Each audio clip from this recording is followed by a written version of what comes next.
बिस्मिल्लाहिर्रहमानिर्रहीम। अस्सलाम वालेकुम नाजरीन, मैं अहमद फवाद हूँ और आप मेरा यूट्यूब चैनल देख रहे हैं। नाजरीन, दो बड़ी इंपॉर्टेंट खबरें हैं आज के व्लॉग में आपके साथ शेयर करनी है। सबसे पहली और बड़ी ब्रेकिंग न्यूज़ तो ये है कि इमरान खान साहब के खिलाफ साइफर केस में बड़ा ब्रेक थ्रू हुआ है। ये बात तो सबको मालूम थी। आप यूं समझिए कि ये तो मामला ही तय था कि इमरान खान साहब के खिलाफ ये केस ने कालादम होना ही होना है और इमरान खान साहब को इस केस में बरी होना ही होना है। लेकिन नाजरीन, एक नया कट्टा आज इस मुकदमे की समाअत के दौरान खुला है और वो ये कि इमरान खान साहब की जानिब से इस मुकदमे में अब कैसे जज के ही ट्रायल का फैसला किया गया है, इस पर कुछ अहम तरीन और एक्सक्लूसिव डिटेल्स आपके साथ मैंने शेयर करनी है कि आज हुआ क्या इस केस की समाअत के अंदर। बहुत सारी चीज़ें रिपोर्ट होती रही हैं, लेकिन ये पर्टिकुलर बड़ा इंपॉर्टेंट पॉइंट था और जज अबू अल हसनात जिन्होंने ये फैसला दिया था उनके हवाले से भी सबको मालूम है कि मिसकंडक्ट की कार्रवाई का जो मामला है वो भी ऑलरेडी खुल चुका है और उन्होंने इमरान खान साहब के अगेंस्ट फैसला इस केस के अंदर दिया था। बड़ी ब्रेकिंग न्यूज़ है, आपके साथ मैंने शेयर करनी है। दूसरे नंबर पर नाज़रीन, सुप्रीम कोर्ट ऑफ पाकिस्तान में भी बड़ा एक अहम तरीन जो मामला है उस पर फैसला आया है। चीफ जस्टिस कादी फ़ैज़ ईसा की जानिब से नाअहली ख़त्म की गई है और ये मामला क्या है, बड़ा फैसला है और साथ ही साथ जो फौजी अदालतों का मैटर है इस पर भी एक अहम तरीन डेवलपमेंट हुई है सुप्रीम कोर्ट में। तफसीलात आपके साथ मैं शेयर करूँगा। इमरान खान साहब के ऊपर जो है वो 200 के करीब मुकदमात थे, तो इन में से इमरान खान साहब को दो बड़े अहम और इम्पॉर्टेंट केसेस के अंदर बरी कर दिया है आज अदालत ने। ये कौन से मुकदमात हैं और ये इंपॉर्टेंट मुकदमात थे क्योंकि साइफर तोशा खाना 190 मिलियन पाउंड के बाद ये वाला कट्टा इमरान खान साहब के खिलाफ खुलना था, लेकिन ये खुलने से पहले ही ख़त्म हो गया और इमरान खान साहब बरी हुए हैं। ये बड़ी फतह हुई है, इसकी भी डिटेल्स आपके साथ मैंने शेयर करनी है। सबसे पहले तो नाज़रीन, साइफर की जो आज केस की समाअत हुई है इसकी जो तफसीलात हैं वो आपके साथ मैं शेयर करता हूँ। सिर्फ और सिर्फ जो खुलासा है और दो तीन इंपॉर्टेंट पॉइंट्स जो मैंने नोट्स लिए हुए हैं वो आपके साथ मैं शेयर करूंगा और वही असल में इस कार्रवाई के दौरान इंपॉर्टेंट चीज़ें थी जो शायद उस तरह से रिपोर्ट नहीं हो पाई। बहरहाल ज़ाहिर सी बात है, टीवी चैनल्स में इतना वक्त भी नहीं होता, आपका जो है वो हार्डली 1-1.5 मिनट का ही बीपर होता है, आप दे पाते हैं। तो बहरहाल जी, सलमान सफदर ने कल की तरह आज भी अपने आर्गूमेंट्स का आगाज़ किया और कल भी उन्होंने बड़े इंपॉर्टेंट पॉइंट्स उठाए थे जिसमें उन्होंने फेयर ट्रायल, गवाहों पर जिरा वगैरह के हवाले से और एफआईआर कुछ, मुकदमा कुछ और तिया पांचा उन्होंने कल ही कर दिया था एफआईए के इस साइफर केस का। लेकिन आज उन्होंने मजीद दो तीन इंपॉर्टेंट पॉइंट जो हैं वो सामने रखे और नए पॉइंट उन्होंने बताए हैं। सबसे पहले तो उन्होंने ये बताया जी कि सेक्रेटरी दाखिला की जानिब से जो कंप्लेन है इमरान खान साहब के खिलाफ वो 12 तारीख को की गई और इमरान खान साहब के अगेंस्ट इस साइफर केस के अंदर जो इंक्वायरी थी वो 5 तारीख को ही शुरू कर दी गई थी। अब ये बड़ा हैरान कुन है कि आखिर इंक्वायरी पहले शुरू की गई और कंप्लेन बाद में की गई। आमतौर पर भी पहले कंप्लेन की जाती है और उस कंप्लेन के ऊपर एक्शन लेते हुए जो इंक्वायरी है वो की जाती है। तो ऐसे कैसे हो गया कि इंक्वायरी पहले शुरू हो गई और जो कंप्लेन है वो बाद में की गई है। तो ये एक और बड़ा मजाक था इस केस के अंदर जो कि सामने आया। जिस तरह से कल उन्होंने ये बताया जी कि जो ये इल्ज़ाम लगाया गया इमरान खान पर कि जी इन्होंने प्लानिंग की थी और साइफर के को इन्होंने इस्तेमाल किया और उसमें जो डेट्स बताई थी और जो जलसे का बताया था कि इस जलसे में इमरान खान साहब ने प्लानिंग करके और साइफर को जो है वो बताया, वो जलसा पहले हो गया था लेकिन प्लानिंग जो है वो बाद में की गई। तो ऐसे कैसे हो सकता है, प्लानिंग पहले होती है और फिर उसके बाद इम्प्लीमेंटेशन होता है। तो कल भी ये जो मजाक था एफआईए का वो इसमें सामने आया और आज ये कंप्लेन के हवाले से भी एक बड़ा इंपॉर्टेंट नुकता था वो उन्होंने उठाया। तो इस पर जस्टिस मियां गुल हसन औरंगजेब जो थे वो भी बड़े हैरान हुए। आज खैर हैरान ही थे इस केस के अंदर जो दोनों जजेस साहिबान थे। बहरहाल मियां गुल हसन औरंगजेब साहब ने कहा जी कि क्या जो दाखिला थी, वजारत दाखिला थी, उसने इंक्वायरी का कहा था। तो इस पर सलमान सफदर साहब ने कहा कि इस हवाले से तो कोई चीज़ रिकॉर्ड पर मौजूद नहीं है। अच्छा, फिर इसी तरीके से जी आज मज़ीद अदालत की जानिब से ये भी कहा गया इस मुकदमे के हवाले से, ये बड़े इंपॉर्टेंट रिमार्क्स थे कि ये वाइट कॉलर क्राइम भी नहीं है और ये कोई क्रिमिनल केस भी नहीं है, ये अपनी ही नोयत का एक अलग किस्म का केस है क्योंकि क्रिमिनल केसेस और वाइट कॉलर केसेस जो हैं वो दो मुख्तलिफ तर्ज के जो है वो केसेस होते हैं, लेकिन ये केस उन दोनों के अंदर नहीं आता। अच्छा जी, फिर इसी तरीके से जी आज सलमान सफदर साहब ने जो एक हैरान कुन इस्तदा की, मेरे लिए भी इस्तदा नहीं, खैर उनके अपने आर्गूमेंट्स के दौरान उन्होंने कहा हैरान कुन था। उन्होंने कहा जी कि ट्रायल कोर्ट के जो जज हैं उनको एक और मौका दे दिया जाए और ये जो ट्रायल है वो बेशक दोबारा से कर लिया जाए। अब ये बड़ी इम्पॉर्टेंट मामला है और इमरान खान साहब भी ये कह चुके हैं कि उनका ट्रायल बिल्कुल चलाया जाए, लेकिन मेरिट्स के ऊपर जो ट्रायल है वो किया जाए। अब हमने ये चीज़ तो देखते भी आए, हम अदालतों में सुनते भी आए, बहुत सारे इवेंट्स को भी हमने विटनेस किया कि जो मुलजिम होता है वो ट्रायल से बचने की कोशिश करता है और वो ये कहता है कि बस उसको बरी कर दिया जाए, कालादम करार दे दिया जाए ट्रायल। और इसमें भी इमरान खान साहब का ट्रायल कालादम होना ही होना है। जो अभी तक प्रोसीडिंग हो चुकी, जो है वो भेद खुले हैं कि किस तरह से इमरान खान के ख़िलाफ़ ये केस बनाया गया।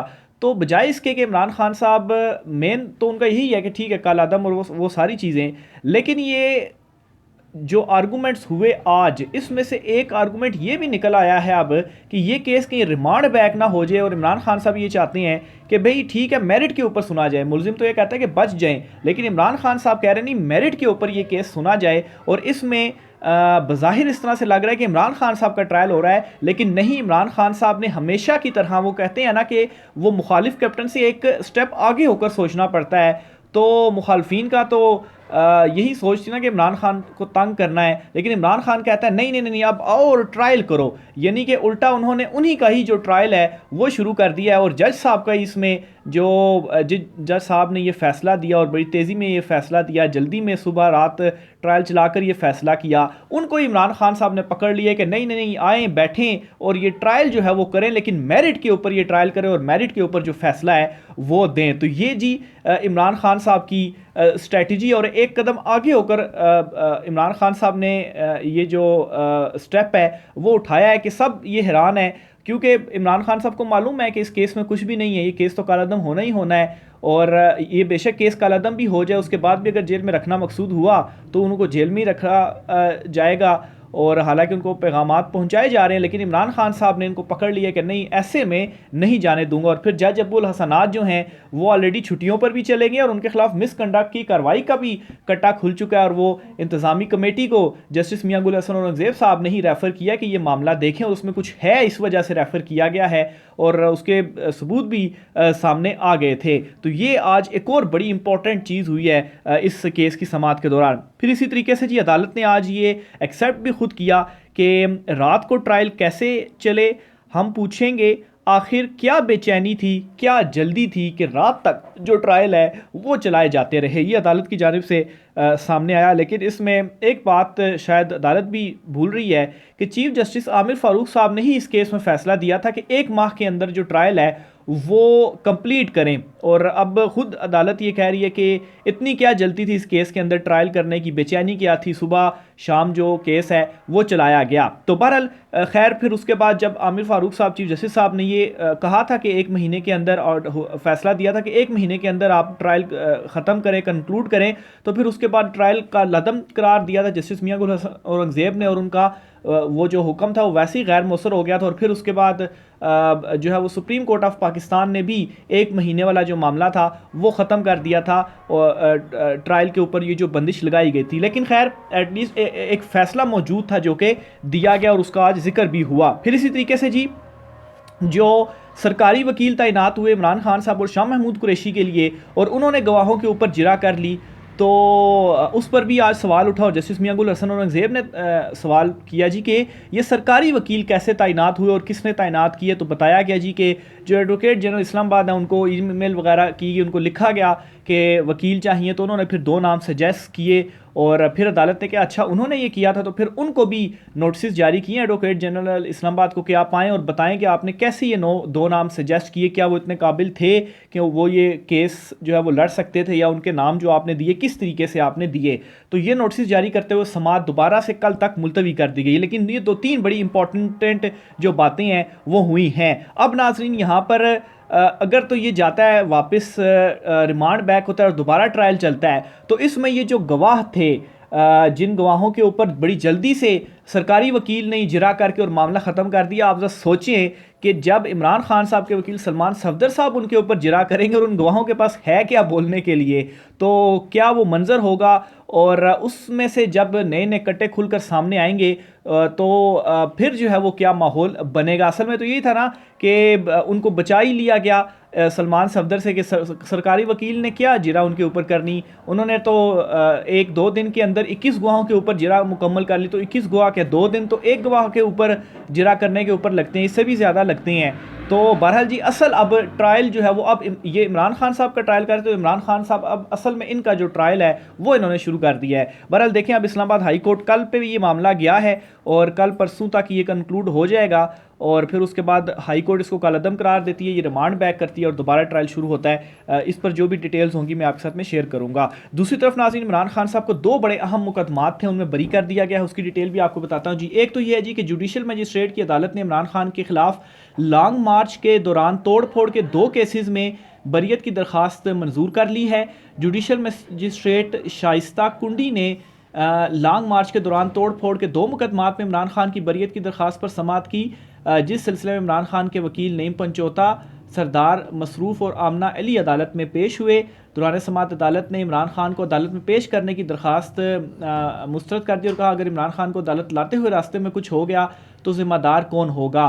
बहरहाल जी जो है वो मुकदमे ही उन्होंने ख़त्म कर दिए और इमरान खान साहब को ही इन 2 अहम मुकदमों के अंदर बरी जो है वो कर दिया है। तो ये बड़े इंपॉर्टेंट केसेस थे क्योंकि ये तोड़ फोड़ और लॉन्ग मार्च इनका भी बहाना बनाकर तो ज़मानत और इंक्वायरी और केसेस चलाए जा सकते थे, लेकिन खैर इसमें एटलीस्ट इमरान खान साहब बरी हो चुके हैं।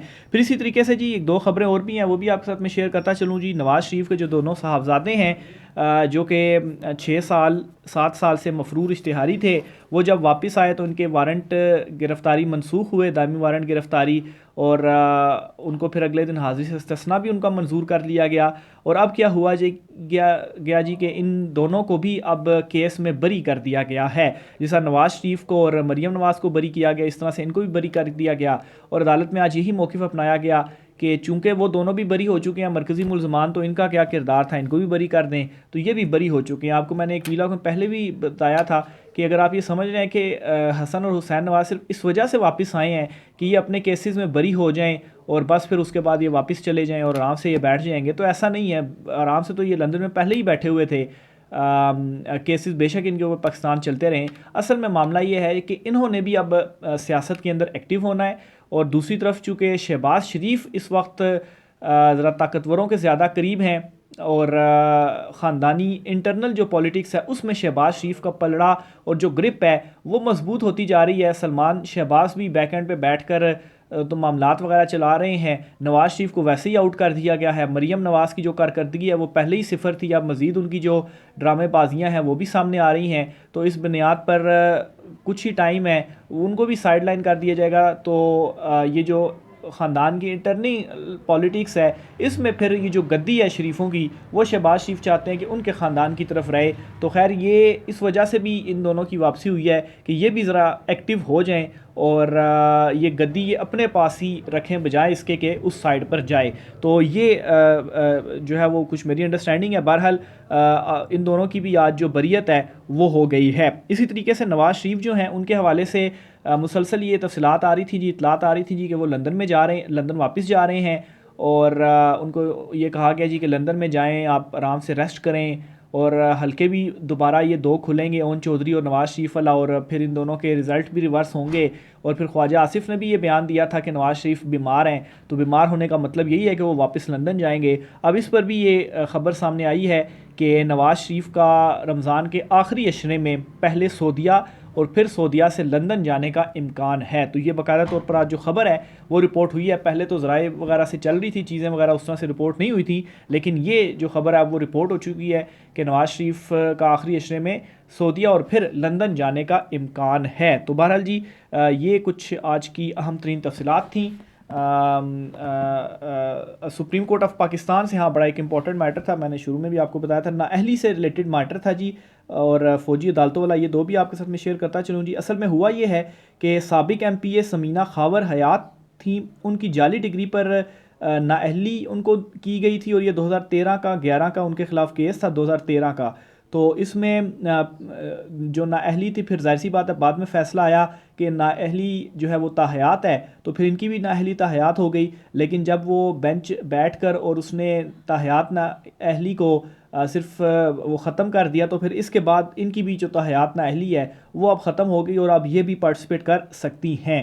तो ये जी एक इनके हवाले से बड़ा रिलीफ था। नाअहली का इनका बेसिकली ये केस था और इनको भी इस केस में रिलीफ मिला है। बेसिकली मुस्लिम लीग काफ से ये साबिक मेंबर पंजाब असम्बली रह चुकी हैं। इसी तरह से फ़ौजी अदालतों का जो मुकदमा है सुप्रीम कोर्ट में, इसमें भी बड़ी डेवलपमेंट ये सामने आई है कि justice retired Jawwad S Khawaja जो हैं उन्होंने अपीलों की जल्द समाअत के लिए एक मुतफरिक जो दरख्वास्त है वो सुप्रीम कोर्ट ऑफ पाकिस्तान में दायर करते हुए ये इस्तदा की है कि 9 रुकनी लार्जर बेंच तश्कील दिया जाए जो कि इन दरख्वास्तों पर जो समाअत है वो करे। क्योंकि जस्टिस सरदार तारिक मसूद जो थे उनकी सरबराही में बेंच ने आखिरी मरतबा समाअत की थी, उनके ऊपर एतराज़ हुआ था और उन्होंने बेंच को छोड़ दिया था। फिर उसके बाद दोबारा बेंच नहीं बना और अभी तक जो समाअत है वो नहीं हुई। तो बहरहाल ये दरख्वास्त आ गई है और चीफ जस्टिस काजी फ़ाइज़ ईसा साहब खुद ये कहते थे कि अगर कोई केस नहीं लग रहा, वकीलों से सवाल पूछते तो आपका काम था कि आप जल्द समाअत की दरख्वास्त दे देते। फिर भी अगर के ना लगे तो फिर इंतज़ामी मामलात होते हैं सुप्रीम कोर्ट में, वो हम फिर देख लेते हैं कि क्यों केसेस मुकर्रर नहीं हो रहे। तो खैर ये अब जल्द समाअत की भी दरख्वास्तें आ गई हैं। देखते हैं काजी साहब अब कब ये समाअत के लिए दरख्वास्त मुकर्रर करते हैं। राय का सर कीजिएगा, इजाज़त दीजिए, अल्लाह हाफ़िज़।